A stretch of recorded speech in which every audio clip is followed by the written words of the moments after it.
سيئات أعمالنا من يهده الله فلا مضل له ومن يضلل فلا هادي له ونشهد أن لا إله إلا الله وحده لا شريك له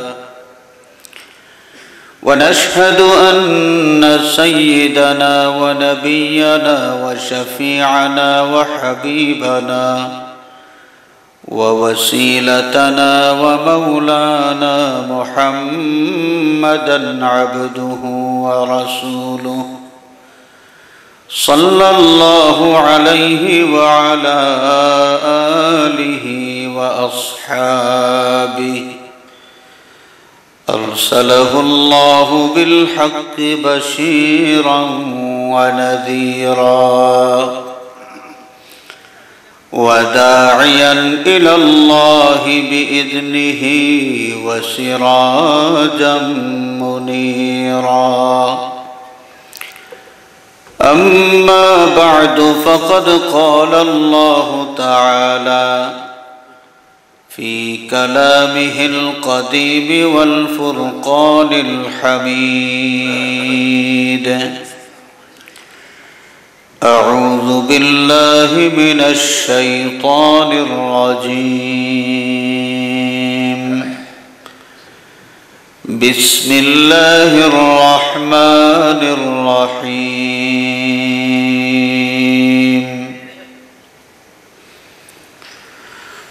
ولقد خلقنا الإنسان ونعلم ما توسوس به نفسه ونحن أقرب إليه من حبل الوريد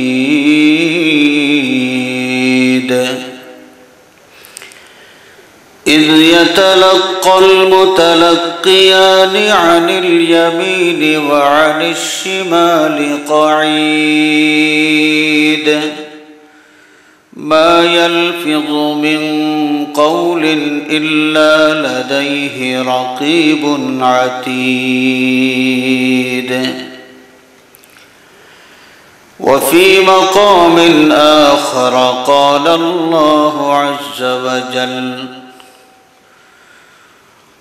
واتقوا يوما ترجعون فيه إلى الله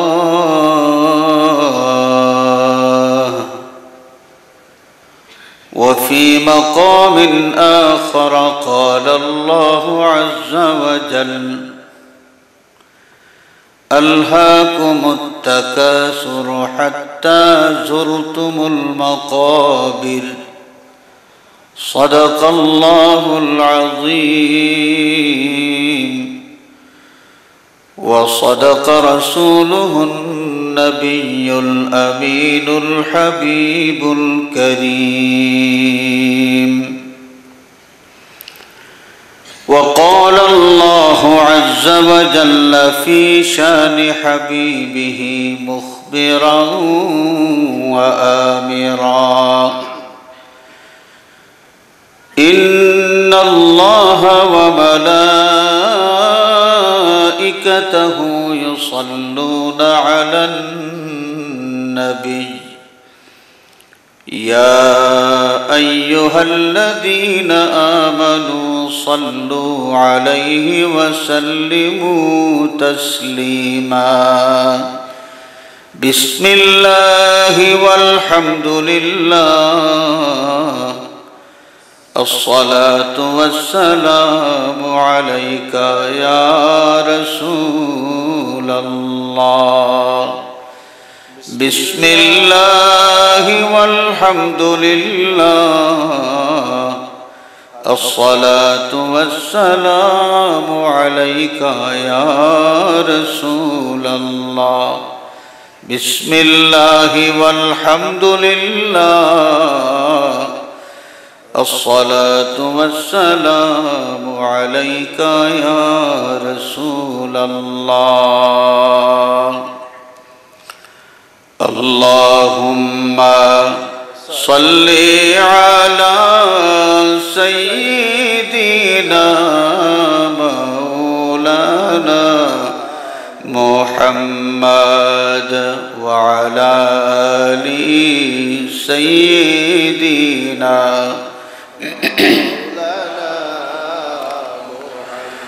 अल्लाहुम्मा सल्ली अला सय्यिदिना मौलाना मुहम्मद व अला आलि सय्यिदिना मौलाना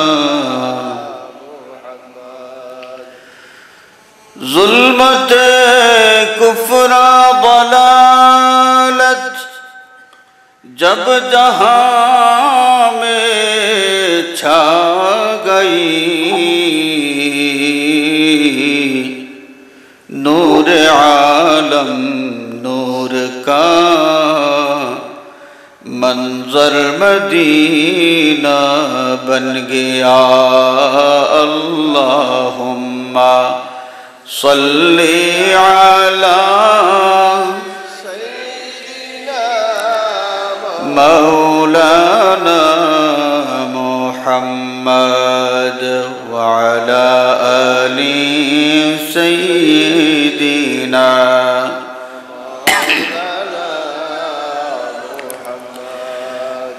इश्क यूसुफ मिस्र के उश्शाक में महबूब थी, वाह मदीना हुब्बे आलम का खजीना बन गया। अल्लाहुम्मा सल्ली अला मौलाना मुहम्मद व अला आलि सय्यिदिना।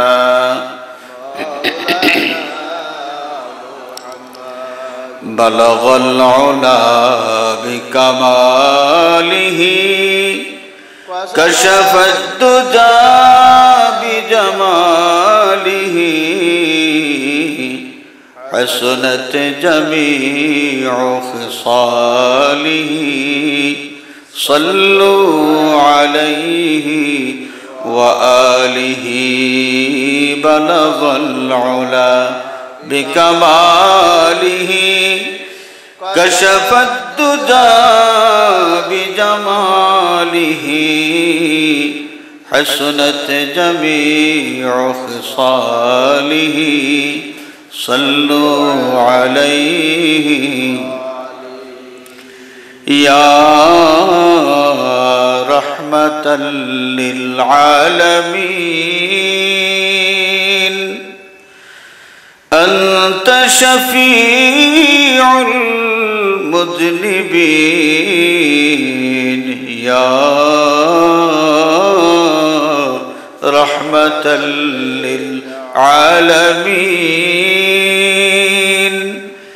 अंत शफीउल मुज़निबीन।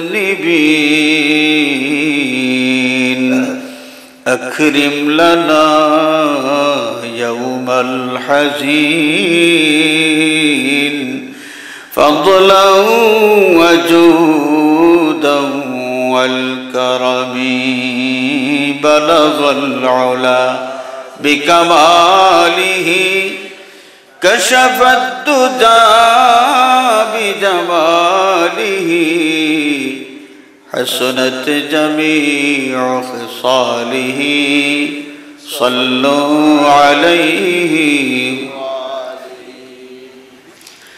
सुब्हानक ला इल्म लना इल्ला मा अल्लमतना इन्नक अंतल अलीमुल हकीम। रब्बिश्रह ली सदरी व ويسر لي أمري واحلل عقدة من لساني يفقه قولي ঐতিহ্যবাহী চারিকাটির চক সুন্নিয়া হাফিজিয়া দাখিল মাদ্রাসার বার্ষিক ওয়াজ এবং ইসালে সওয়াব মাহফিলের সম্মানিত সভাপতি জনাব হাজী মোহাম্মদ আলাউদ্দিন সাহেব এবং হাজী মোহাম্মদ আলী সাহেব বারাকাল্লাহু আজ্জা ওয়া জাল্লা ফি হায়াতিহিমা। সম্মানিত উলামায়ে কেরাম, শ্রদ্ধেয় মুরব্বিয়ান, আমার প্রাণপ্রিয় যুবক বন্ধুরা, সর্বস্তরের নবী প্রেমিক, ওলি প্রেমিক, বিরাদারানে ইসলাম, বিরাদারানে আহলে সুন্নাত, আল্লাহ পাকের শাহানশাহী দরবারে লাখো কোটি শুকরিয়া যে মহান মালিক আজকের জান্নাতের বাগান এই মোবারক মাহফিলে হাজির হওয়ার তৌফিক আর সুযোগ আমাদেরকে দিয়েছেন। আমরা সকলে উচ্চ আওয়াজে বলি আলহামদুলিল্লাহ। আজকের এই মাহফিলের দাওয়াতি মেহমান উলামায়ে কেরাম, ইতিমধ্যে অনেকের আলোচনা আমরা শুনেছি। মাহফিলের শেষ পর্যন্ত আরো আলোচনা শুনবো ইনশাআল্লাহ। আজকের মাহফিলে যেটুকু আলোচনা হবে আমল করার তৌফিক আল্লাহ পাক আমাদের সকলকে যেন দান করেন। সবাই বলি আমিন, আরো জোরে বলি আমিন। আমি অত্যন্ত সংক্ষিপ্ত সময়ের মধ্যে কয়েকটি কথা আপনাদের খেদমতে উপস্থাপন করেই শেষ করব ইনশাআল্লাহ। ওয়া মা তৌফিকি ইল্লা বিল্লাহ আলাইহি তাওয়াক্কালতু ওয়া ইলাইহি উনীব। হাজরিন, আমাদের সৃষ্টিকর্তা মহান আল্লাহ পাক বড় মেহেরবানি করেছেন, আমাদেরকে মানব কুলে জন্ম দিয়েছেন এবং এই মানুষ জাতিকে সৃষ্টিকুলের মধ্যে শ্রেষ্ঠত্বের সার্টিফিকেট দান করেছেন। আলহামদুলিল্লাহ বলেন। সেই আল্লাহ পাক ইচ্ছা করলে আমাদেরকে চতুষ্পদ কোন জন্তুর বাচ্চা বানাইয়া এই পৃথিবীতে পাঠাইতে পারতেন কি পারতেন না? চতুষ্পদ কোন জন্তুর বাচ্চা বানাইয়া আমাদেরকে পৃথিবীতে পাঠালেন না, পাঠালেন আশরাফুল মখলুকাত মানব সন্তান করে। আল্লাহর এই যে দয়া, এই দয়ার শুকরিয়া আদায় যদি আমরা সারা জীবন করে থাকি, বিন্দুমাত্র শুকরিয়া আদায় করে শেষ করা সম্ভব হবে না। যে আল্লাহ পাক এত মহব্বত করলেন, এত মায়া করলেন, আমরা এতই সৌভাগ্যবান যে আমাদের যে গঠন আছে, যে আকৃতি আছে, এই আকৃতিটা আল্লাহ পাক নিজে পছন্দ করেছেন। সুবহানাল্লাহ। কোন নকশায় মানবদেহ তৈরি করা হবে, এই নকশাটা আল্লাহর পছন্দের।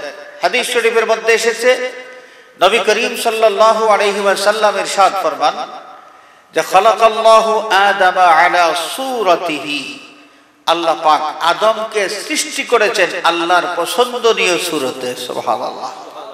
সেই আদমের সন্তান কিয়ামত পর্যন্ত যারা পৃথিবীতে আসবেন, সাইজের মধ্যে বেশ কম হইতে পারে, কিন্তু দৈহিক যেই গঠন আছে এই গঠনের মধ্যে কোনো বেশ কম নাই। প্রত্যেকটা মানুষ, সে খাটো মানুষ হোক আর লম্বা মানুষ হোক, মোটা মানুষ হোক আর চিকন মানুষ হোক, সাদা মানুষ হোক আর কালো মানুষ হোক, প্রতিটি মানুষের দেহের উপরিভাগে তার মাথার ওই দুই দিকে আছে দুইটা কান, আবার সামনের দিকে দুই চোখ, নাক, এই যে শরীরের গঠনের যে নিয়ম পদ্ধতি, যে আকার, এই আকার সব মানুষের সমান।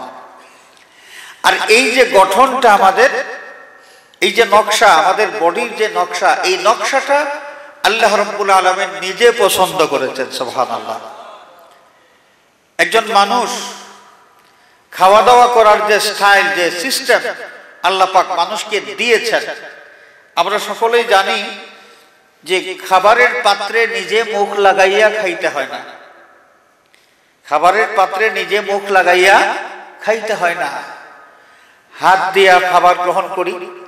আমরা যখন মাছ খাই, গোশত খাই, মাছের গোশতের যে হাড্ডি এবং কাটা এগুলো হাত দিয়া সব পরিষ্কার করে সুন্দরভাবে আমাদের খাবারের উপযুক্ত করে সেই লুকমাটা আমরা মুখে দিতে পারি, এই সুযোগটা আমাদের আছে। কিন্তু চতুষ্পদ জন্তু যেগুলো আছে, চতুষ্পদ জন্তু যখন খাবার খায়, সে খাবারের পাত্রে তার নিজের মুখটা সরাসরি লাগাইতে হয়। ওইখানে কাঁটা যদি থাকে তার মুখের মধ্যে কাঁটা বিদ্ধ হয়। যারা আরবে গিয়েছেন, মরুভূমির কোনো দেশে গিয়েছেন, আপনারা দেখে থাকবেন ওই এলাকায় আমাদের বাংলাদেশের মতো এত বেশি ঘাসের ব্যবস্থা নাই। ওই মরুভূমির জীবজন্তু যেগুলো আছে, ওই জীবজন্তুগুলো পাহাড়ি বিভিন্ন ছোট ছোট গাছ আছে, ওই গাছের পাতা টাতা ওগুলো চিবায়, গাছের বাকল কামড়াইয়া খায়। এক ধরনের গাছ আছে কাঁটাযুক্ত, উট যখন ওই কাঁটাযুক্ত গাছের পাতা খাইতে থাকে তখন এই উটের মুখের দিকে কেটে যায়। কাঁটাওয়ালা গাছে যখনই কামড় দেয় তখন তার মুখ কেটে যায়, রক্ত পড়ে। এটা আমার নিজের চোখে আমি দেখেছি, দুই একটা ঘটনা। হাজিরিন, ঠিক এইভাবে আরো বিশাল বিশাল সৃষ্টি জীবজন্তু যেগুলো আছে, যেমন হাতি। সেই হাতি খাবার খায় কেমনে? তার সুর আছে, সুর দিয়া ঝাপটা দেয়, যা পায় তা মুখের মধ্যে নিয়ে নেয়। ওইখানে কাটা, খারাপ ভালো এগুলো বাছ বিচারের কোনো সুযোগ নেই। আমরা মানুষ, আমাদের খাবারের মধ্যে যদি পচা কোনো অংশ থাকে ওটা বাছাই করে ভালোটা নিজেরা গ্রহণ করার মতো সেই সুযোগ আমাদের আছে। চতুষ্পদ জন্তুদের জন্য এই ধরনের কোনো সিস্টেম নাই। আল্লাহ পাক যেভাবে আশরাফুল মখলুকাত আমাদেরকে বানিয়েছেন, আশরাফুল মখলুকাতের সার্টিফিকেট আমাদেরকে দিয়েছেন, ঠিক তেমনি ভাবে আমাদের জীবন ধারণের পদ্ধতির মধ্যেও এই শ্রেষ্ঠত্ব আল্লাহর পক্ষ থেকে আমাদের কাছে এসেছে। সুবহানাল্লাহ বলেন। হাজিরিন, যাদের মান মর্যাদা যত বেশি তাদের জন্য পরীক্ষাও তত বেশি। সম্মান যাদের যত বেশি তাদের পরীক্ষাও তত কঠিন। জীবজন্তু তাদের জন্য কোনো পরীক্ষার কোনো বিষয় নাই, যেমনি ইচ্ছা তেমনি জীবন যাপন করতে পারে, কোনো সমস্যা নেই। কিন্তু আমরা মানুষ, যেহেতু আমরা আশরাফুল মখলুকাত, আল্লাহর সৃষ্টি কুলের মধ্যে শ্রেষ্ঠ জীব, সুতরাং আমাদের জীবন ধারণের পদ্ধতি লাগামহীন হবে না। আমাদের জীবন ধারণ পদ্ধতিটা একটা নিয়ম, একটা সুনিয়ন্ত্রিত নকশার মধ্যেই আমাদের পরিচালনা করতে হবে। এই নকশাটা এসেছে আল্লাহ পাকের পক্ষ থেকে। এই নকশার নাম হলো শরীয়ত। এর নাম কি? শরীয়ত। শরীয়তের হালাল, শরীয়তের হারাম, জায়েজ, নাজায়েজ, ফরজ, ওয়াজিব, সুন্নত, মুস্তাহাব, মুবাহ, মাকরুহ, মাকরুহের তাহরিমি, এই সমস্ত হুকুম আহকামগুলো যথাযথভাবে মেনে চলতে হবে আমাদের। যদি মেনে না চলি তাহলে আল্লাহর দেওয়া যে নকশা, সেই নকশা লঙ্ঘন করার কারণে আল্লাহ পাকের আদালতে আমরা আসামির কাঠগড়ায় দাঁড়াইতে হবে। হাজিরিনে কেরাম, মানুষের জীবনটা একটা সুনিয়ন্ত্রিত যে নকশায় চালানোর দরকার।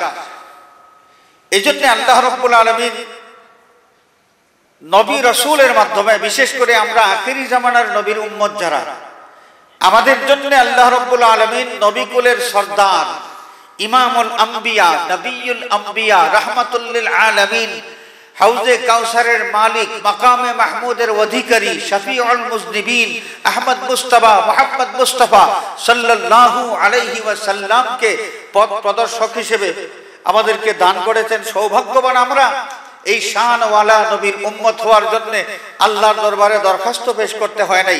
যে নবীর উম্মত হওয়ার জন্য আগেকার অনেক নবী রাসূল আল্লাহর দরবারে দরখাস্ত পেশ করেছেন, আমরা সেই নবীর উম্মত হলাম কোনো দরখাস্ত ছাড়া, অটো সিস্টেমে জন্মগ্রহণ করলাম আর আখেরি জামানার নবীর উম্মত হয়ে গেলাম। আলহামদুলিল্লাহ। শ্রেষ্ঠ নবীর শ্রেষ্ঠ উম্মত, শ্রেষ্ঠ নবীর শ্রেষ্ঠ উম্মত আমরা।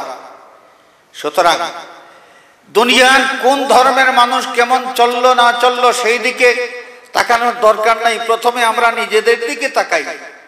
মুসলমান পরিচয় নিয়ে, মুসলমানের বাচ্চা মুসলমান পরিচয় নিয়ে দুনিয়াতে চলাফেরা করতেছি। আমার মধ্যে মুসলমানই কি পরিমাণ আছে আমার দেখতে হবে। মুসলমানই কি পরিমাণ আছে আমার মধ্যে। কেউ বলতে পারেন যে আমি তো 5 ওয়াক্ত নামাজ পড়ি, প্রত্যেকদিন কোরআন শরীফ তেলাওয়াত করি, তাসবিহ তাহলিল করি, যাকাত আমার উপর ফরজ হয়েছে আমি যাকাত দেই, আমার উপর হজ ফরজ আমি হজ করেছি, বস আর কি লাগে? হাজরিন, মুসলমানই এটা নির্দিষ্ট কোনো বিষয়ের মধ্যে সীমাবদ্ধ নয়। একজন মানুষের জন্ম থেকে মৃত্যু পর্যন্ত গোটা জিন্দগির যখন যা করা লাগে সব জায়গায় মুসলমানই আছে। সব জায়গায় কি আছে? মুসলমানই আছে। তাই যদি হয়, আমি আপনাদের কাছে জানতে চাই, মানুষকে ধোঁকা দেওয়া হালাল না হারাম? আমাদের শরীয়ত কি বলেছে? মানুষকে ধোঁকা দেওয়া, ধোঁকাবাজি করে ব্যবসা করা, মিথ্যা কথা বলা, গীবত করা, মানুষের সম্পদ আত্মসাৎ করা, মানুষকে গালিগালাজ করা, মা বাবাকে কষ্ট দেওয়া, মুরব্বীদের সাথে বেয়াদবি করা, সব হারাম। হারাম মানে কি? যেই কাজ করা যাবে না, এটা আমাদের নকশার বাহিরের বিষয়। আল্লাহ রাব্বুল আলামিন আমাদের জীবন পরিচালনার জন্য যে নকশা দিয়েছেন, এই বিষয়গুলো হলো নকশার বাহিরে। ওই দিকে আমাদের যাওয়া চলবে না, হারামের দিকে আমরা যাইতে পারবো না। হারাম সেই জঘন্যতম কাজ, যেই কাজ করলে যেমনি ভাবে আমাদের গুনাহ হয়, পাপ হয়, কবিরা গুনাহ হয়, ঠিক তেমনি ভাবে এই হারামের প্রচলনের মাধ্যমে সমাজের শান্তি বিনষ্ট হয়, মানুষের ঐক্য ধ্বংস হয়ে যায়, মানুষের সম্প্রীতি দূর হয়ে যায়। মানুষকে আরবিতে ইনসান বলা হয়। ইনসান শব্দের যে মূল মাদ্দা যেটা, এটা আনাস, হামজা নুন সিন। এর অর্থ হলো আন্তরিক টান, অন্তরের টান। প্রত্যেকটা মানুষকে আল্লাহ রাব্বুল আলামিন সৃষ্টি করার সময় এক মানুষের প্রতি আরেক মানুষের অন্তরের যে টান, এই টানটা দিয়াই পৃথিবীতে পাঠিয়েছেন। মানুষ জন্মগতভাবে অন্য মানুষের প্রতি তার আন্তরিক টান নিয়েই জন্মগ্রহণ করেছে। এমন যদি হয়, তাহলে একজন মানুষ যখন আরেকজন মানুষকে কষ্ট দেয়, অন্তরের টান থাকলে কি কষ্ট দিতে পারে? অন্তরের টান থাকলে কি তার উপর জুলুম করতে পারে? আল্লাহ পাক যেই গুণটা একজন মানুষকে দিলেন, সেই গুণ একজন মানুষ বস্তাবন্দি করে রাখলো, সেই গুণটা তার জীবনে বাস্তবায়িত করলো না। কোনো মানুষ যদি জালিম হয়ে যায়, একজন মানুষ যখন আরেকজন মানুষের উপর জুলুম করে, তখন আমরা বলতে বাধ্য হব যে এটা মানুষ, কিন্তু মনুষ্যত্ব তার মধ্যে নাই, মনুষ্যত্ব হারিয়ে ফেলেছে, মনুষ্যত্ব হারিয়ে ফেলেছে। বাংলা ভাষায় একটা শব্দ ব্যবহার করা হয়, যখন কোনো মানুষ কাউকে খুব বেশি জুলুম করে বা অত্যাচার করে, তখন বলা হয় যে অমানবিক নির্যাতন। অমানবিক, অমানবিক কেন বলা হয়? একজন মানুষ আরেকজন মানুষের উপর জুলুম করলো, একজন মানুষ আরেকজন মানুষকে নির্যাতন করলো, অথচ বলা হয় অমানবিক নির্যাতন। অমানবিক কেন বলা হয়? যেহেতু অন্য কোনো মানুষকে নির্যাতন করা মানুষের কোনো গুণ হইতে পারে না, অন্য কোনো মানুষকে কষ্ট দেওয়া এটা মনুষ্যত্বের কোনো গুণ হইতে পারে না। এই কারণে যখন কোনো মানুষ মনুষ্যত্বের এই গুণটা ভুলে যায়, মনুষ্যত্বের এই গুণ ভুলে গিয়ে অন্য কোনো মানুষকে নির্যাতন করে, তখনই বলা হয় অমানবিক নির্যাতন। অমানবিক নির্যাতন। আমি আপনাদের খেদমতে আরজ করতে চাই, এই দুনিয়ার জীবনে আমরা এসেছি, পৃথিবীটা আমাদের জন্য চিরস্থায়ী নয়। আজকাল আমাদের মধ্যে এই দখলদারিত্বের একটা নেশা, কার চাইতে কে বেশি সম্পদ অর্জন করবেন, এই নেশায় মত্ত হয়ে অন্য মানুষের হক আত্মসাৎ করার একটা প্রবণতা আমাদের মধ্যে আছে কি নাই? বলেন, সত্য কথা বলেন। প্রবণতা আছে। হাজিরিন, দুনিয়াতে বেশি কামাই করার নেশায় আমরা ধোঁকাবাজির আশ্রয় গ্রহণ করি, মিথ্যার আশ্রয় গ্রহণ করি। এই কারণে মিথ্যা সাক্ষী দিয়া 500 টাকা কামাই করার রেওয়াজ আমাদের মুসলমানদের মধ্যে মাঝে মাঝে দেখা যায় কি যায় না? একটা মিথ্যা সাক্ষী দিতে পারলে দুপুরের খাওয়াও, বিরিয়ানি, স্পেশাল খাবার দাবার, আবার বাড়িতে আসার পথে 500 টাকার নগদ একটা নোট। মাঝে মাঝে এগুলো হয় কি হয় না? বলেন, সত্য কথা বলেন, হয় কি হয় না? হয়। এই যে দুনিয়া কামাই করার জন্য আমরা এমন একটা পথের আশ্রয় নিলাম, যেই পথটা আল্লাহর দেওয়া নকশার বাহিরের বিষয়, কিন্তু দুনিয়ার মোহে মত্ত হয়ে আল্লাহ পাককে বেজার করে, তার হুকুম লঙ্ঘন করে আমরা এই পথে পা বাড়াই। হাজিরিন, ধোঁকাবাজির আশ্রয় নেওয়া হয়, জমিন দলিল জাল করে অন্য মানুষের জমিন জবরদখল করা হয়, হয় কি হয় না? এই যে কাজগুলো আমরা করি, দুনিয়া দুনিয়া দুনিয়া দুনিয়া করে দুনিয়ার নেশায় এতই মাতাল আমরা হয়ে যাই যে কার চাইতে কে বেশি এই দুনিয়া কামাই করব, দুনিয়ার বেশি বিত্ত এবং বৈভব আমরা অর্জন করব। আমাদের নবীজি আমাদেরকে সতর্ক করে দিয়ে গিয়ে প্রায় 1450 বছর আগে একটা হাদিস শরীফের মাধ্যমে জানিয়ে দিয়েছেন যে আমার উম্মতেরা, আমি পৃথিবীর থেকে চলে যাওয়ার পরে তোমাদের ব্যাপারে এই যে তোমরা ইহুদি হয়ে যাবে, খ্রিস্টান হয়ে যাবে, এই হয়ে যাবে, ধর্ম ত্যাগী হয়ে যাবে, এইটা তেমন একটা ভয় করি না। আমি যেটা বেশি ভয় করি তোমাদের ব্যাপারে, ওয়ালাকিন্নী আখশা আলাইকুমুদ দুনিয়া আন তানাফাসুহা, আমি দুনিয়ার ব্যাপারে তোমাদের জন্য বেশি ভয় করি যে তোমরা দুনিয়া কামাই করার জন্য প্রতিযোগিতায় নেমে যাবে এবং এই নেশায় তোমরা মত্ত হয়ে যাবে, কার চাইতে কে বেশি দুনিয়া কামাই করতে পারো। হাজিরিনে কেরাম, এই নেশা থেকেই, প্রতিযোগিতামূলক দুনিয়া কামাই করার নেশা থেকেই আজকে সমাজের মধ্যে বেইনসাফি, আজকে সমাজের মধ্যে মিথ্যা, জুলুম, আত্মসাৎ, জমিনের দলিল জাল করা, এই ধরনের নানান প্রবণতা আমাদের মধ্যে চালু আছে। এটা কোথা থেকে? মূল কারণ কি? যে মূল কারণটা হলো যে আমরা প্রতিযোগিতামূলক ভাবে কার চাইতে কে বেশি দুনিয়া কামাই করতে পারি, এই নেশায় আমরা মত্ত হয়ে গেছি। যদি আমরা এই দুনিয়াদারি নিয়ে চিরস্থায়ী ভাবে দুনিয়াতে থাকতে পারতাম, একটা কথা ছিল যে কষ্ট করলাম, হালাল হোক আর হারাম হোক, জায়েজ হোক আর না জায়েজ হোক, কষ্ট করে যা সঞ্চয় করলাম এটা নিয়ে আমি চিরস্থায়ী থাকতে পারবো পৃথিবীতে, পৃথিবী আমার ছাড়তে হবে না, এমন যদি হতো, একটা কথা ছিল। কিন্তু আমাদের অবস্থাটা কেমন? যেই সমস্ত মানুষ দুনিয়ার মোহে মত্ত হয়ে আল্লাহর নাফরমানির মধ্যে লিপ্ত হয়ে যায়, দুনিয়া কামাই করার জন্য হারাম পথ বেছে নেয়, আল্লাহ পাক এই সমস্ত মানুষগুলোকে সতর্ক করে দেওয়ার জন্য কালামে পাকে ইরশাদ করেছেন, আলহাকুমুত তাকাসুর, ওরে দুনিয়ার মানুষ, তোমাদের মনিবকে তোমরা ভুলে গিয়েছো। কোন জিনিস তোমাদেরকে ভুলাইলো? আমি যে আল্লাহ তোমাদেরকে অস্তিত্বহীনতার থেকে অস্তিত্বে আনয়ন করলাম। ইয়া আইয়ুহাল ইনসান মা গাররাকা বিরাব্বিকাল কারীম আল্লাযী খালাকাকা ফাসাওয়াকা ফাআদালাক ফি আইয়ি সূরাতিন মা শাআ রাক্কাবাক। ওরে দুনিয়ার মানুষ, তোমাদের দয়াময় রব, দয়াময় আল্লাহ সম্পর্কে কোন জিনিস তোমাদেরকে ধোঁকার মধ্যে ফেলে দিল?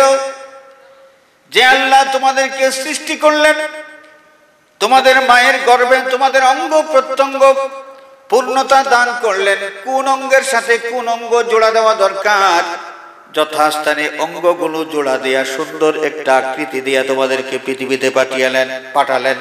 সেই দয়াময় আল্লাহকে তোমরা ভুলে গেলে কোন জিনিস তোমাদেরকে ধোঁকায় ফেলে দিল? এই সূরা আল তাকাসুরের মধ্যে আল্লাহ পাক বলছে, আল্লাহকুমুত তাকাসুর, তোমাদের রবকে ভুলাইয়ে দিয়েছে দুনিয়ার বিত্ত বৈভবের আধিক্যের প্রতিযোগিতা।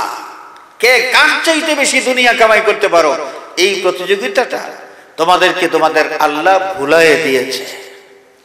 হাজরিন, যদি আমরা আল্লাহ ভুলে দুনিয়ার প্রতিযোগিতায় মত্ত থাকি, তাহলে আমাদের শেষ আরেকটা সিগন্যাল আল্লাহ পাক কোরআনে কারীমের মধ্যে দিয়েছেন, ওয়াত্তাকু ইয়াওমান তুরজাউনা ফীহি ইলাল্লাহ।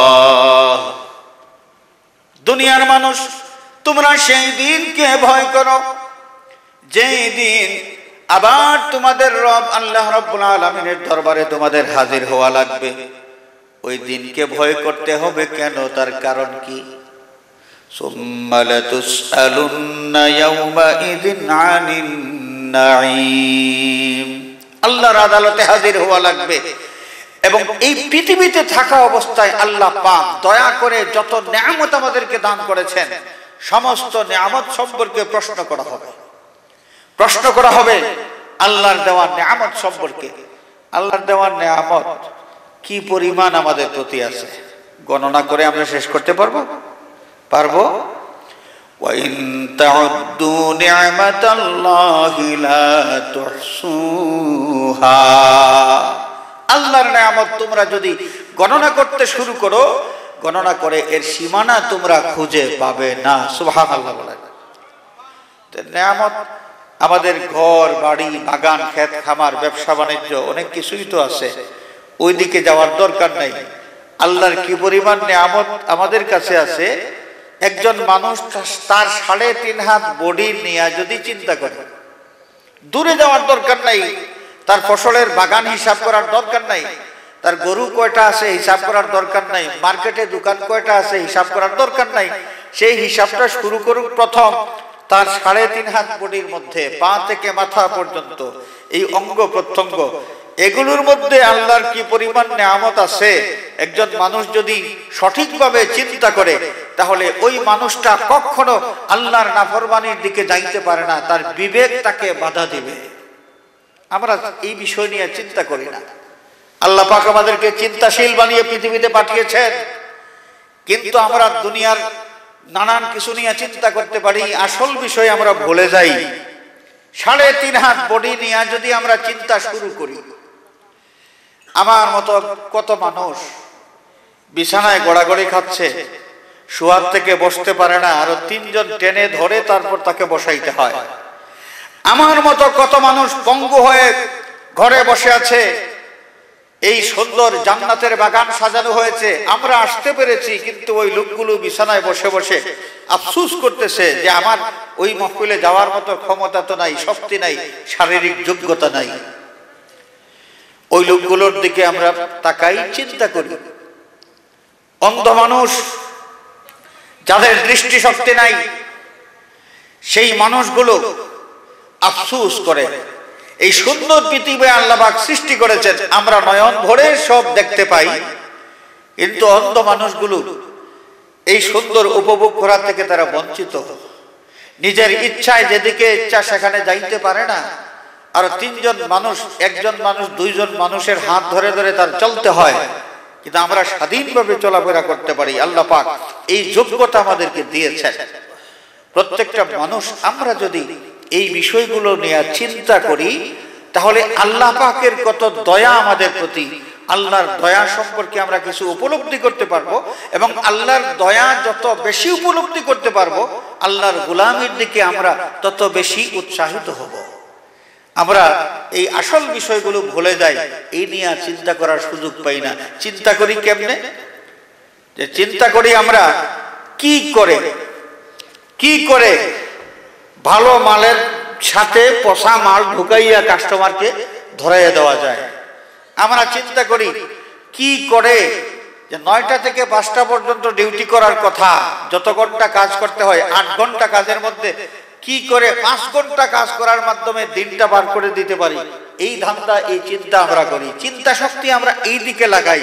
আসল যে বিষয়ে চিন্তা করার দরকার আমাদের আছে, আমাদের চিন্তা শক্তি আমরা ওই দিকে কাজে লাগাই না।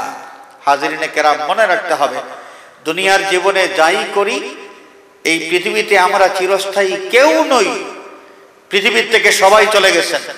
সারা দুনিয়ার বাদশাহী যারা করেছে, এরাও দুনিয়া ছাড়তে হয়েছে। ক্ষমতা খাটাইয়া যদি এই পৃথিবীতে চিরস্থায়ী থাকার হতো, তাহলে গোটা দুনিয়ার বাদশাহী যারা করলো তারাও তো থাকতে পারত। তাদের শক্তি তো কম ছিল না, সামর্থ্য কম ছিল না। বখতিয়ানসর, নমরুদ, দুইজন কাফের, সারা দুনিয়ার বাদশাহ ছিল। গোটা পৃথিবী ছিল একটা রাষ্ট্র, আর বাদশাহ ছিল নমরুদ, আর আরেক সময় গোটা পৃথিবীর বাদশাহ ছিল বখতিয়ানসর।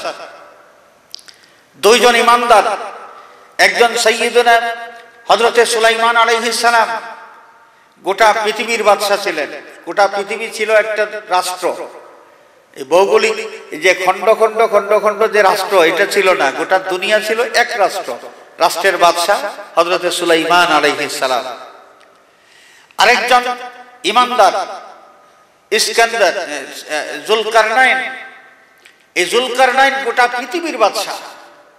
কই সেই বখতিয়ানসর নাই, এই পৃথিবী ছাড়তে হয়েছে। নমরুদও নাই, পৃথিবী ছাড়তে হয়েছে। নবী সুলাইমান আলাইহিস সালাম পৃথিবীতে চিরস্থায়ী থাকতে পারেন নাই, দুনিয়া ছাড়তে হয়েছে। জুলকারনাইন পৃথিবীতে চিরস্থায়ী হতে পারেন নাই, পৃথিবী ছাড়তে হয়েছে। এমনকি দো জাহানের বাদশাহ, যার ওসিলায় আল্লাহ রাব্বুল আলামিন तमाम জাহান সৃষ্টি করলেন, আসমান, জমিন, গ্রহ, নক্ষত্র, আগুন, পানি, মাটি, জান্নাত, জাহান্নাম, আরশ, কুরসি, লৌহ, কলম, সবকিছু যার ওসিলায়। তিনি হচ্ছেন আমাদের নবী মুহাম্মদ সাল্লাল্লাহু আলাইহি ওয়াসাল্লাম, আল্লাহর বন্ধু মুহাম্মদ সাল্লাল্লাহু আলাইহি ওয়াসাল্লাম। তিনিও তো পৃথিবীতে চিরস্থায়ী থাকলেন না। এই দুনিয়া চিরস্থায়ী থাকার জায়গা নয়। হাজিরিন, হযরত ফুলতলি সাহেব কিবলা রাহমাতুল্লাহি আলাইহি একটা শেয়ারের মাধ্যমে আমাদেরকে নসিহত করেছেন।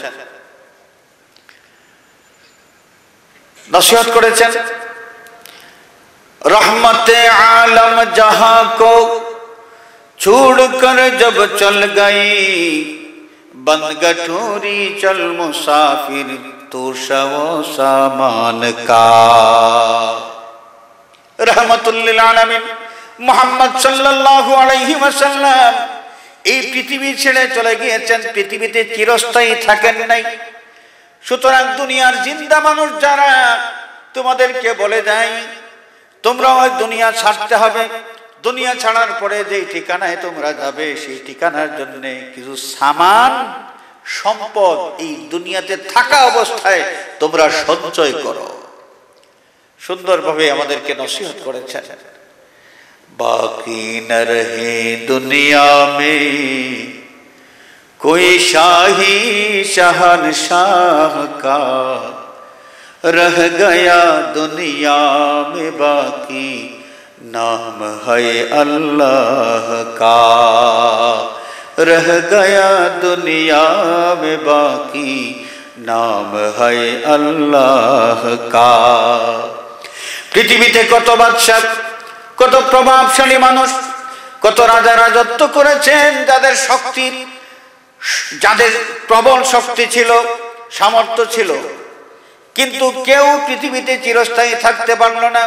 ওরে দুনিয়ার মানুষ, তুমি চাই দেখো, বাবা শাহজালাল যদিও দুনিয়া ছেড়েছেন, সেই বাবা শাহজালালের আলোচনা এখনো পৃথিবীতে আছে কি নাই? খাজা গরিবে নওয়াজ মঈনুদ্দিন চিশতি আজমিরি সঞ্জরি রহমাতুল্লাহি আলাইহি, তিনি নিজে পৃথিবী ছেড়েছেন, দুনিয়া ছাড়তে হয়েছে, কিন্তু এই দুনিয়ায় তার ইয়াদগারি এখনো বাকি আছে। খাজা গরিবে নওয়াজকে আমরা মহব্বত করি কি করি না? করি কি করি না? নাকি আপনারা ভয় পান যে খাজা হইলেই গাজার সাথে মিল পাওয়া যায়? খাজা আর গাজা এক পাগল, তারা দেখতেই মদ্যপ নেশাখোরের মতো চেহারা, তার নিজের চেহারাটাই নেশাখোরের মতো, মনে হয় এই মাত্র মদের আড্ডাখানার থেকে বের হয়ে এসেছে। বক্তব্য দিয়া মানুষকে বোঝায় যে যেখানেই খাজা সেখানেই মন মন গাজা। চিৎকার করে বলেন নাউযুবিল্লাহি মিন যালিক। এই নমক হারামগুলো আজকে যাচ্ছে তাই বক্তব্য দিয়া ওলি আল্লাহ যারা আল্লাহর পথে মানুষকে ডাকার জন্য নিজেদের জীবন উৎসর্গ করেছেন, সেই সমস্ত আউলিয়া কেরামের শানে বেয়াদবিমূলক বক্তব্য দিয়া মানুষকে ধোঁকা দিয়া আউলিয়া কেরামের দামান থেকে সরায় নিয়ে আসতে চায়। এই ভণ্ডগুলো আমাদের দেশে আছে কি নাই? দেশে আছে কি নাই? এই মিথ্যাবাদী ভণ্ড বলেছে যেখানেই খাজা সেখানেই মনে মনে গাজা। আজমির শরীফ যারা গিয়েছেন আল্লাহর নামে কসম খেয়ে বলেন, যদি আপনি আজমির শরীফ গিয়ে থাকেন এবং খাজা গরিবে নওয়াজের মাজার শরীফের আশেপাশে আপনি চক্কর দিয়ে থাকেন, গাঞ্জার কোনো দোকান আছে? গাঞ্জার দোকানদারি আছে ওই জায়গায়? ওই গাঞ্জাখোর ওই গাঞ্জার খবর পাইল কই? কারণ যেই জিনিসের সাথে তার নিজের সম্পর্ক, যেই জিনিসের সাথে নিজের সম্পর্ক আছে ওই জিনিসটা সে ভুলে থাকতে পারে না। গাঞ্জার সাথে তার সম্পর্ক, তো যেই দিকেই তাকায় সে ওইখানে গাঞ্জার চিন্তা করতে থাকে। সুতরাং খাজা গরিবে নওয়াজ, যে খাজা গরিবে নওয়াজের হাতে প্রায় 90 লক্ষ বিজাতীয় মানুষ ইসলামের ছায়াতলে আশ্রয় গ্রহণ করেছে, ইসলাম ধর্ম কবুল করেছে, সেই খাজা গরিবে নওয়াজকে আজকে গাজার সাথে সম্পৃক্ত করে খাজা সাহেব সম্পর্কে নেগেটিভ একটা ধারণা মানুষের ভিতরে ঢুকায় দিতে চায়। এরা মুসলমানদের বন্ধু হইতে পারে? মুসলমানের বন্ধু হইতে পারে? আউলিয়া কেরামের দুশমন যারা, আউলিয়া কেরামের সাথে যারা বেয়াদবিমূলক বক্তব্য উচ্চারণ করে, এরা কখনো মুসলমানের বন্ধু হইতে পারে না। কোন ইমানদার মুসলমান তাদেরকে অন্তর দিয়ে গ্রহণ করতে পারে না। আজকালকার যুগ এখন তো ডিজিটাল। বাংলাদেশ শুধু ডিজিটাল না, দুনিয়াটাও ডিজিটাল। ডিজিটাল স্টাইলে মানুষের ঈমান চুরি করা হচ্ছে, ঠিক কিনা বলেন? ডিজিটাল স্টাইলে মানুষের ঈমান চুরি করা হচ্ছে, ডিজিটাল স্টাইলে চুরি হচ্ছে, ডাকাতি হচ্ছে, যা হচ্ছে সব ডিজিটাল স্টাইলে। হাজরিনে কেরাম, এই ডিজিটাল যুগে ডিজিটাল স্টাইলের ঈমান চুরির ব্যাপারে মুসলমান আমরা যদি সতর্ক থাকতে না পারি, তাহলে ঈমান নেয়া, দুনিয়া থেকে বিদায় নেওয়া আমাদের জন্য অসম্ভব হয়ে যাবে। এই চোর ভণ্ড প্রতারক ধোঁকাবাজদেরকে আমাদের চিনতে হবে, যেই ধোঁকাবাজগুলো ধোঁকা দিয়া মানুষের ঈমান চুরি করে। ধোঁকা দিয়া মানুষের এমনি কোনো সম্পদ যদি চুরি করে নেয়, সম্পদ গেলেও তো আরেকবার সম্পদ আহরণ করা যাবে, কিন্তু ধোঁকা দিয়া ঈমান যদি চুরি করে আর এই অবস্থায় কোনো মানুষের মৃত্যু হয়, তাহলে সে বেঈমান হয়ে দুনিয়া থেকে বিদায় নেবে। সুতরাং সবচেয়ে বেশি সতর্ক থাকার সময় এসেছে। আমি আমার যুবক ভাইদেরকে আহ্বান করব, যুবকেরা ইন্টারনেট ঘাটাঘাটি করেন। মুরব্বী যারা বেঁচে গেছেন, আপনারা মুরব্বীরা আপনারা বড় নিরাপদ, আপনাদের ঈমানের ব্যাপারে বড় নিরাপদ। ইন্টারনেট ঘাটাঘাটি করতেও পারেন না, কারণ কিভাবে ইন্টারনেটে ঢুকে ইউটিউবে যাইতে হয় এগুলো আপনারা চিনেন না। সুতরাং এই ভেজাল থেকে আপনারা মুক্ত মোটামুটি। কিন্তু আমাদের যুব সমাজ আজকে আমরা ইন্টারনেট ঘাটাঘাটি করি এবং ইন্টারনেট থেকে আমরা মাঝে মাঝে ইসলাম সম্পর্কে জানতে চাই। ইন্টারনেটের মাধ্যমে যার কাছ থেকে আমি ইসলামের বক্তব্য শুনলাম, সে কে? তাকে কি আমি চিনি? এটা আমাদের চিন্তা করা দরকার। ফানজুরু আম্মান তাখুযু দীনাকুম, কার কাছ থেকে তুমি দ্বীনের বাণী গ্রহণ করছো তার ব্যাপারে তুমি আগে চিন্তা করো, তার ব্যাপারে তুমি আগে চিন্তা করো।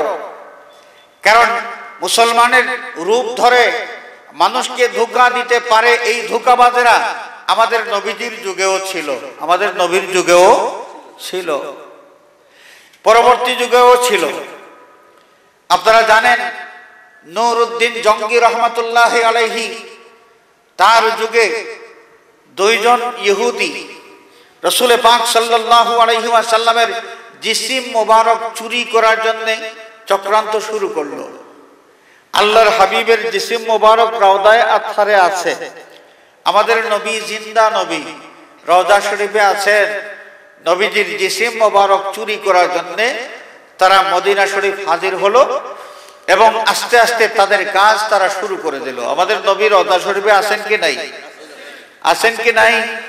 আরো জোরে বলেন আছেন কি নাই? আমরা জিন্দা নবীর উম্মত না মুর্দা নবীর উম্মত? জিন্দা নবীর উম্মত। আমাদের নবী কি মরেন নাই? এটা একটা কথা। কুল্লু নাফসিন যায়কাতুল মাউত, প্রত্যেক সত্তা মৃত্যুর স্বাদ ভোগ করতে হবে। এই আয়াতে কারিমা যদি সত্য হয় তাহলে আমাদের নবী মরেন নাই বললে তো আয়াতে উল্টা হয়ে যায়, আয়াত মানা হয় না। আমাদের নবী পাক সাল্লাল্লাহু আলাইহি ওয়াসাল্লাম কিছু সময়ের জন্য মৃত্যুর স্বাদ ভোগ করেছেন। তারপর যখন তার জিসিম মোবারক রওজা শরীফে রাখা হয়েছে, আল্লাহ পাক নবীজির জিসিম মোবারকের মধ্যে তার রূহ ফিরাইয়া দিয়া ওই আগের মতো জিন্দা বানিয়ে দিয়েছেন। সুবহানাল্লাহ। আমাদের নবী মৃত্যুবরণ করেছেন, মৃত্যুর স্বাদ গ্রহণ করেছেন, তাই বলে মরা পড়ে আছেন এমন নয়। মৃত্যুবরণ করেছেন, মৃত্যুর স্বাদ সামান্য সময় ভোগ করেছেন। রওজা শরীফে তার জিসিম মোবারক রাখার সাথে সাথে আল্লাহ পাক তার রূহ মোবারক ওই জিসিম মোবারককে ফিরাইয়া দিয়া আবার তাকে জিন্দা করে দিয়েছেন। সুতরাং এখন আমরা জিন্দা নবীর উম্মত। কার উম্মত? এখন আমরা কার উম্মত? জিন্দা নবীর উম্মত। হাজরিনে কেরাম, আমাদের নবী পাক সাল্লাল্লাহু আলাইহি ওয়াসাল্লাম জিন্দা নবী, জিসিম মোবারকে তার দেহ মোবারক অক্ষত অবস্থায় আছে। আল্লাহ পাক জমিনের জন্য এই কোন নবী, আমাদের নবী শুধু না, আমাদের নবী তো সব নবীর শ্রেষ্ঠ নবী, সব নবীর শ্রেষ্ঠ নবী, ইমামুল আম্বিয়া, সব নবীর ইমাম। যে কোন নবীর জন্য আল্লাহ পাক জমিনের উপর একটা বিধান জারি করেছেন, ইন্নাল্লাহা হাররামা আলাল আরদি আন তাকুলা আজসাদাল আম্বিয়াই। সাহাবায়ে কেরামের ধারণা ছিল প্রত্যেক মানুষ মারা যাওয়ার পরে তার জিসিমটা পচে যায়, মাটির সাথে মিশে যায়। এটা তাদের ধারণা ছিল, এটা সাধারণ নিয়ম। মানুষ দফন করার পরে আস্তে আস্তে তার দেহ থেকে গোশত ঝরে পড়ে, গোশতগুলো মাটির সাথে মিশে যায়, একদম এক পর্যায়ে হাড্ডি মাড্ডি সব মাটির সাথে মিশে যায়। এটা সাধারণ নিয়ম। তো সাহাবায়ে কেরাম চিন্তা করেছেন যে আমাদের নবী যেহেতু মানব সুরতে এসেছেন পৃথিবীতে, তিনিও মারা যাওয়ার পর, তিনি তো মারা যাওয়া লাগবে, ইন্তেকাল করবেন, তাকেও কবরে রাখা হবে, দফন করা হবে। আমাদের নবীর জিসিম মোবারকের অবস্থাও তো তাই হবে। আল্লাহ নবী তাদেরকে বলেছিলেন যে তোমরা শুক্রবার দিন বেশি বেশি করে আমার প্রতি দুরূদ শরীফ পাঠ করবে। সাহাবায়ে কেরাম বলেছিলেন, ইয়া রাসূলুল্লাহ, আপনি যতদিন আছেন ততদিন পর্যন্ত আমরা দুরূদ শরীফ পড়ব। নবী বলেছিলেন যে তোমাদের দুরূদ আমার সামনে পেশ করা হবে। সাহাবায়ে কেরাম বলেছিলেন, ইয়া রাসূলুল্লাহ, আপনি যদি দুনিয়া ছেড়ে চলে যান তখনও কি আমরা দুরূদ শরীফ পড়লে আপনার সামনে পেশ করা হবে? অর্থাৎ শুক্রবার দিন বেশি বেশি করে দুরূদ শরীফ পড়ার যে হুকুম দিয়েছেন, এটা আপনার জীবদ্দশার জন্য নাকি আপনি দুনিয়া থেকে চলে যাওয়ার পরেও এই নির্দেশনা আমাদের জন্য? এই ভাব থেকেই তারা জানতে চেয়েছিলেন, ইয়া রাসূলুল্লাহ, আপনি দুনিয়া ছেড়ে চলে যাওয়ার পরেও কি আমরা আপনার প্রতি দুরূদ শরীফ বেশি পড়ব আর আপনার সামনে কি দুরূদ শরীফ পেশ করা হবে? তখন আল্লাহর নবী সাহাবায়ে কেরামের সেই ভুলটা ভেঙে দিয়েছিলেন। ইন্নাল্লাহা হাররামা আলাল আরদি আন তাকুলা আজসাদাল আম্বিয়াই। আল্লাহর নবী সাহাবায়ে কেরামকে জানিয়ে দিয়েছেন, আমার সাহাবীরা তোমরা শুনে রাখো, আল্লাহ পাক জমিনের উপর হারাম করে দিয়েছেন কোন নবীর জিসিম মুবারক জমিন খাইতে পারে না। সুবহানাল্লাহ। কোন নবীর জিসিম মুবারক যদি জমিন খাইতে পারে না, এটা একটা প্রমাণত আছে। যেমন মেরাজ রজনীতে আল্লাহর নবী যখন জমিনে সফর করতে শুরু করলেন, কাবা শরীফ থেকে বাইতুল মুকাদ্দাস সফর করবেন, এই পথিমধ্যে সাইয়্যিদুনা হযরতে মূসা কালিমুল্লাহ আলাইহিস সালামের কবর শরীফের পাশ দিয়ে আমার নবী যাচ্ছিলেন। আল্লাহর হাবিব হাদিস শরীফের মাধ্যমে জানিয়ে দিয়েছেন, লাম্মা উসরিয়া বি মারাতু বিকবরি মূসা ফারাআইতুহু ইউসাল্লি আও কামা ক্বালা আলাইহিস সালাতু ওয়াস সালাম। যখন জমিনের মধ্যে আমাকে সফর করানো হয় মেরাজ রজনীতে, আমি মূসা আলাইহিস সালামের কবর শরীফের পাশ দিয়ে যাচ্ছিলাম, দেখলাম নবী মূসা তার কবর শরীফের নামাজ আদায় করতেছেন। সুবহানাল্লাহ। আল আমবিয়াউ আহইয়াউন ফি কুবুরিহিম ইউসাল্লুনা। অন্য হাদিস শরীফে আল্লাহর হাবিব জানিয়ে দিয়েছেন, तमाम আম্বিয়া কেরাম তাদের কবর শরীফের মধ্যে জিন্দা অবস্থায় আছেন এবং তারা নামাজরত অবস্থায় আছেন। সুবহানাল্লাহ বলেন। আমার নবী সব নবীর সেরা নবী, ইমামুল আম্বিয়া সাইয়্যিদুল আম্বিয়া, তিনিও বতরিকে আওলা রওদায়ে আতহারে জিন্দা আছেন। তার দেহ মোবারক, জিসিম মোবারক রওদা শরীফে আছে। ওই ইহুদিরা যখন নবীজির জিসিম মোবারক চুরি করতে আসলো, তখন তারা আস্তে আস্তে সুড়ঙ্গ পথ খনন করে করে নবীজির রওদা শরীফের দিকে এগিয়ে যাচ্ছে। নুরউদ্দিন জঙ্গি রহমাতুল্লাহ আলাইহি, তৎকালীন যুগের প্রভাবশালী একজন রাষ্ট্রপতি, স্বপ্ন দেখলেন কি যে আল্লাহর নবী তাকে হুকুম দিচ্ছেন, নুরউদ্দিন তুমি কি দেখো না দুইজন বেয়াদব আমার সাথে বেয়াদবি করতে আসতেছে। একদিন, 2 দিন, 3 দিন একই স্বপ্ন যখন দেখলেন, নবীজিকে যেই স্বপ্নে দেখা হয় সেই স্বপ্ন ভুল হয় না, সেই স্বপ্ন হয় কি সত্যি স্বপ্ন। নুরউদ্দিন জঙ্গি রহমাতুল্লাহ আলাইহি একটানা 3 দিন একই বিষয়ে স্বপ্ন দেখার পরে তিনি ভাবতে লাগলেন যে মদিনায় মুনাওয়ারা আল্লাহর নবীর রওদায়ে আতহারের কাছে আমার যাইতে হবে, ওইখানে কি হচ্ছে আমার দেখতে হবে। স্বপ্ন যুগে তিনি এই বিষয়টাও দেখলেন। আল্লাহর নবী বলছেন, এই যে 2টা লোক দেখা যায়, এই 2জন লোক এরা আমার সাথে বেয়াদবি করার জন্য এসেছে, এরা তাদের কাজ শুরু করে দিয়েছে, আমার জিসিম মোবারক তারা চুরি করতে চায়। স্বপ্নের মধ্যে তিনি দেখেছেন 2জন লোকের চেহারা